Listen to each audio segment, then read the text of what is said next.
Well, Charlie, we've got Cochise here. He's absolutely flying, isn't he? Banged out in the first round, banged out in the second round. And to be fair, he did exactly the same in the third round.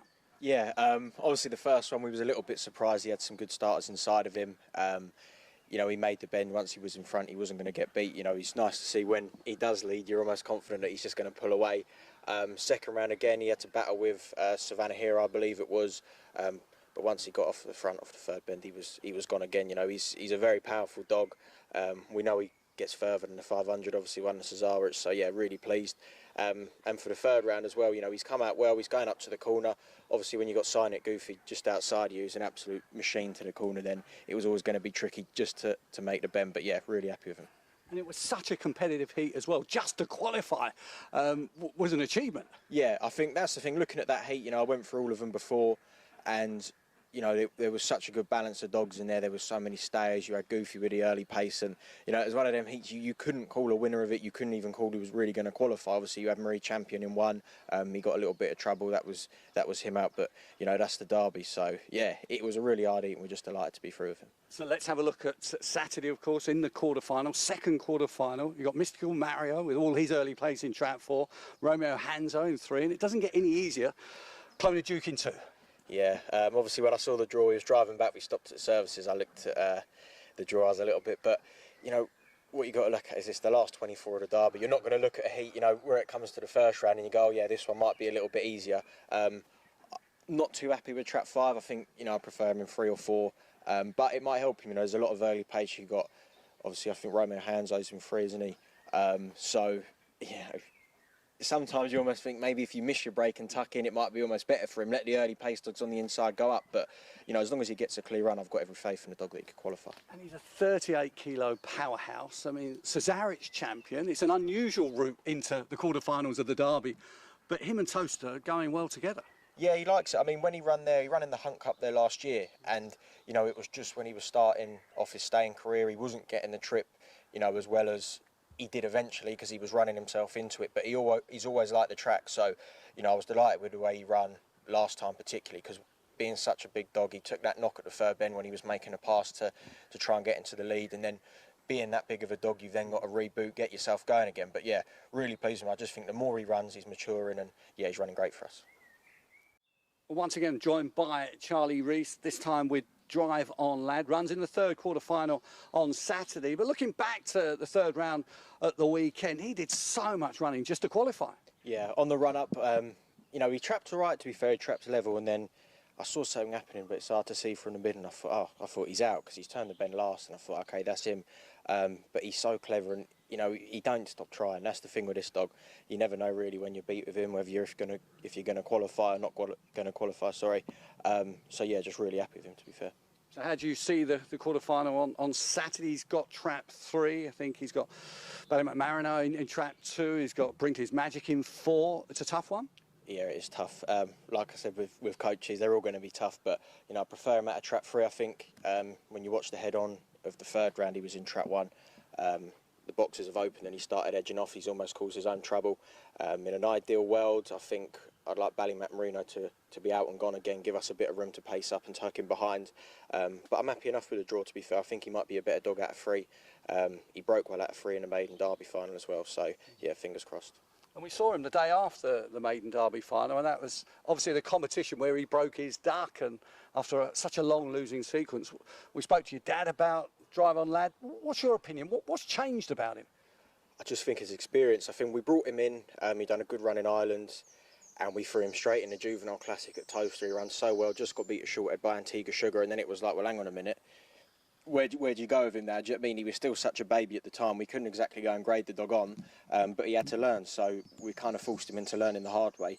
If you go through his record, he's only run against the best. So, and he's proven it in the Derby. You know, he can go with the best, and he is fast enough. Sometimes one week he'll do one thing, and you'll think, okay, do that next week, and then the next week is the complete opposite. But yeah, I love his running style. To be fair, you know, people can say what they say about him, but he's a dog that always tries his hardest, and he always seems to get where other dogs can't get, sort of thing. So yeah, we're just delighted with him. He's been a great dog for us so far. And finally, similar to Cochise, it seems that Towcester just brings out the best in him. Yeah, it does. I mean, obviously some dogs like different tracks. I think Towcester's definitely a track that a dog's got to like. If you don't like Towcester, you'll be out you know, early doors, he seems to really like it. I think he runs the bends well there.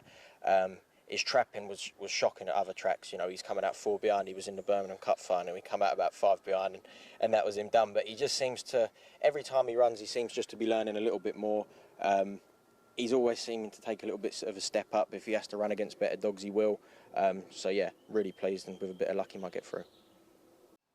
Well, I'm back at the Rees Kennels with Charlie Rees, who rejoins RPGTV in August as an analyst. So, look, I'm going to get you busy now. I'm going to get you to have a look at the quarterfinals of the Derby that your runners aren't involved with. Starting with that first quarterfinal, Romeo Command, of course, fantastic strike rate. But as an analyst, how do you see the race being run? I think it's definitely a tricky race. Looking at Romeo Command, you can't say a bad word about the dog. I think he was absolutely brilliant last time out. If he takes a start like that again, I think he could actually lead up. Ball Sports Gift, you know, if he took a flyer again like he did when he ran against Drive On Lad, then I think he could lead all the way. But judging on last time, I think if Romeo Command did get a start, he can definitely cheat the draw, and clear up the inside. I think Burj Khalifa is a great bet to qualify. I thought, you know, he was absolutely brilliant last time, the way he ran. He's got his draw. He should get a clear run around the outside. So, yeah, looking at it there, you've got strong runners in 1 and 2, Aero Aaron and Savannah Bow. I think Savannah Bow would probably just get the better of Aero Aaron. So, yeah, looking at it there, I think if 3 doesn't take a flyer, I'd be on Romeo Command to win, and I think Burj Khalifa on the draw to come second. I made the final last year, did Savannah Bow. Again, you know, talking about your greyhounds, yeah, horses for courses, certainly runs Towcester very, very well. So if there was a chance to qualify, he would take it potentially. I think he will, yeah. I think, you know, the dog round Towcester, he's just a complete, you know, the way he runs there is so good. You know, he had a little bit of time off, he's come back, he's gone into the Derby, and he's almost the same dog that he was last year, do you know what I mean? And it surprised me, to be fair. I didn't think he'd go as deep into the Derby as he did last year, but, you know, he's proving me wrong anyway. I think he's running great, so I think he'll qualify as well.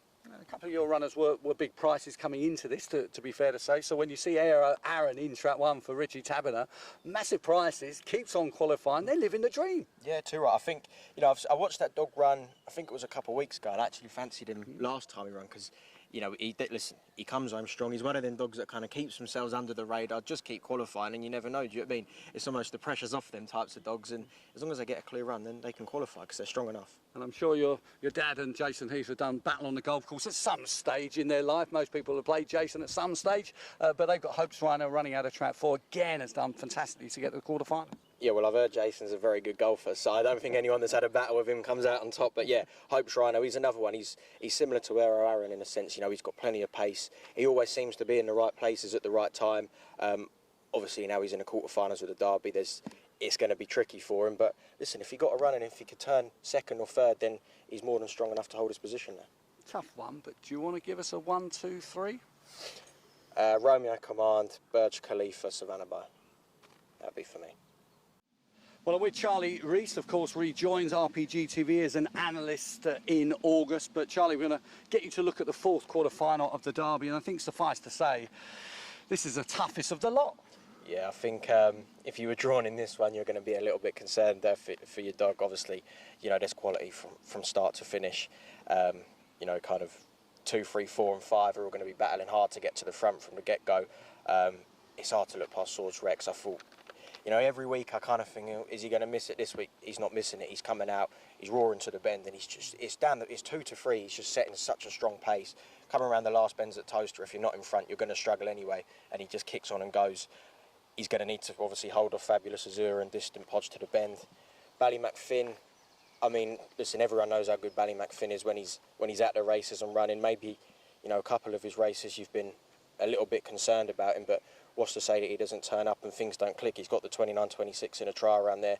Just before he comes over, he's done 28.20 at Tralee. So, you know, it's obviously there with Ballymacfin. So if he got a smash start, then it'd be hard to beat as well. Distant Podge, I thought last week he was amazing.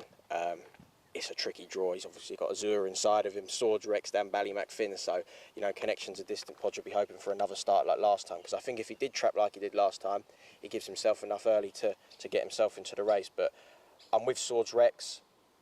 I think Untold's Lottie might qualify.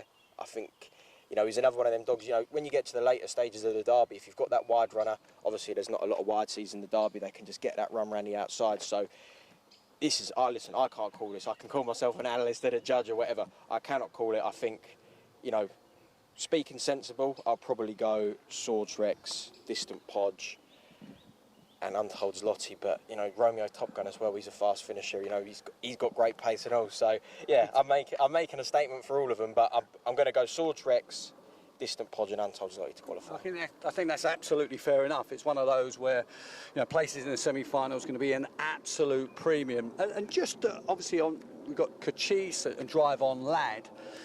If I said if there was one greyhound that you'd love to be sitting in the kennel alongside them, maybe the potential Derby winner could be, who would that be?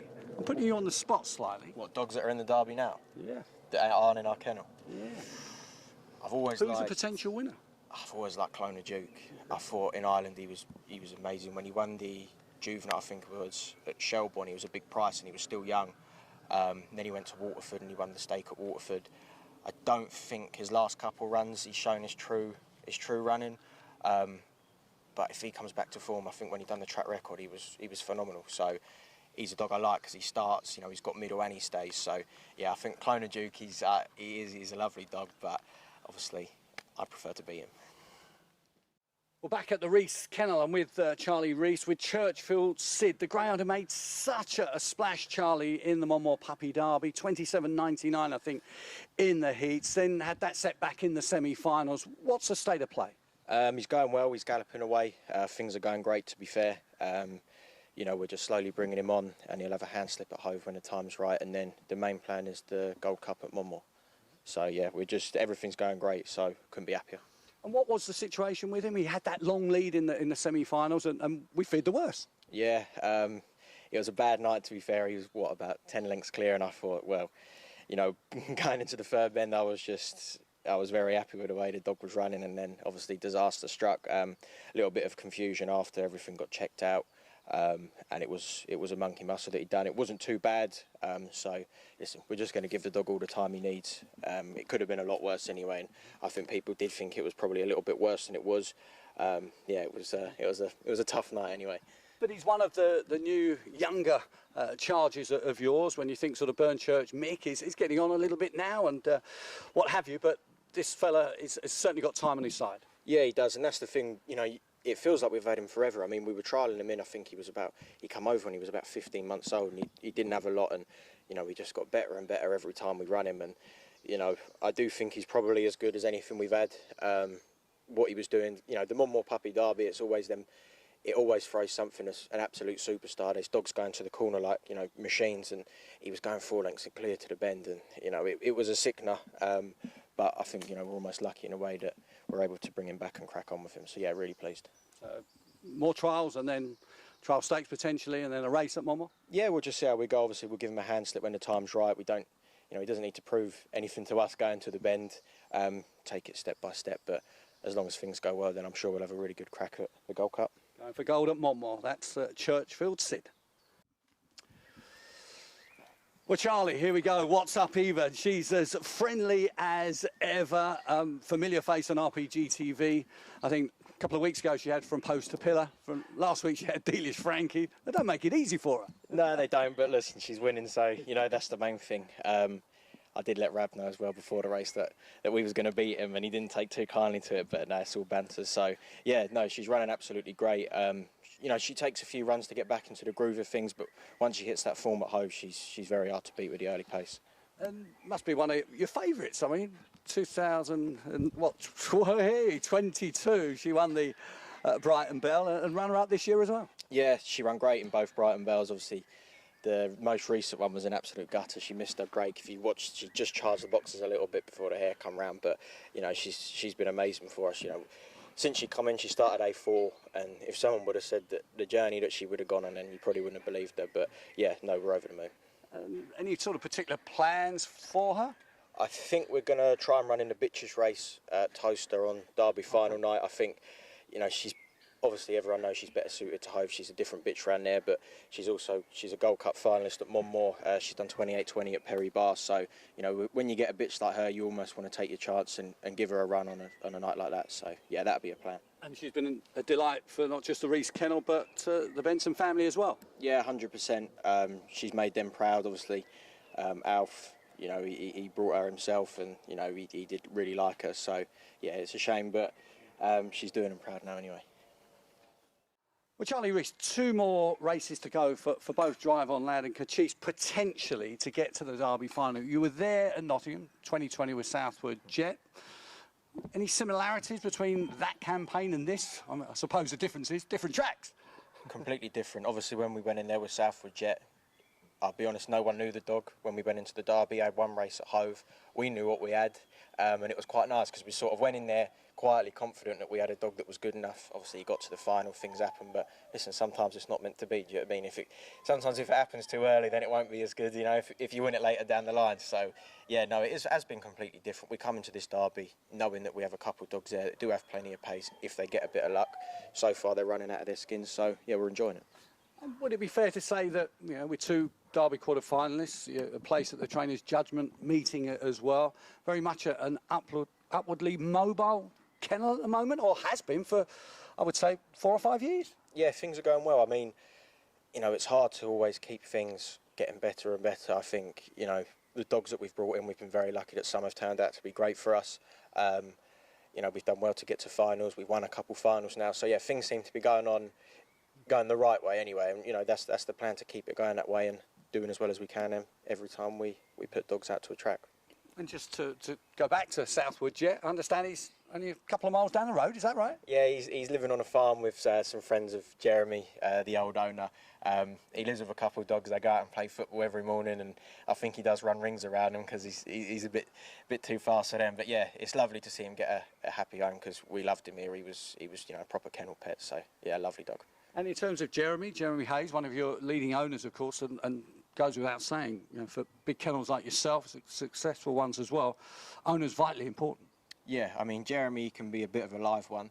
Anyone that knows him, he's absolutely off his head, but, you know, that doesn't matter. That sort of makes it a little bit better, do you know what I mean? He's definitely a big character, but, yeah, listen, without owners, there is no sport, there is no derby, there is no good dogs. I think, you know, the money that does go into the sport, I think it's about time that everyone got a little bit more back, but I think that's a story for another time anyway. But yeah, Jeremy's really good. Obviously, he got his first Cat 1 win with Drive On Lad a few weeks ago. I still think he's riding that high on it, so whatever happens, he'll be all right. So yeah, it's good. Absolutely, and you're dining at that top table, and I get the impression you want more of that, really, this kennel. Yeah, as much as we can get. I mean, people go, oh, I want to win, you know, maybe this competition or that competition. I have their own favourites. I mean, Dad likes the ledger. I mean, for me, it's just I want to win everything. I know that probably sounds a little bit over thing, but I don't care what it is. I just want to win it. And if you've got the dogs and you get a bit of luck, then you have every chance. So take us to Saturday, third round, quarterfinals, I should say, of the Derby, and plenty of excitement here. Any nerves? Nah, not really, because we've come into it, and like I said before, we knew we had dogs that have plenty of speed, but they needed a little bit of luck. And last year we went out in the 3rd round. We've got to the quarterfinals this year. I think Cochise has given us some good nights at Towcester this year. So yeah, we're just really proud of the dogs, the way they've run. Whatever happens now, you know, it'll be a bonus. But if we can go semi-finals, then you're thinking, well, if you can nick 3rd again, then you're in the finals. So listen, the dream's still alive anyway.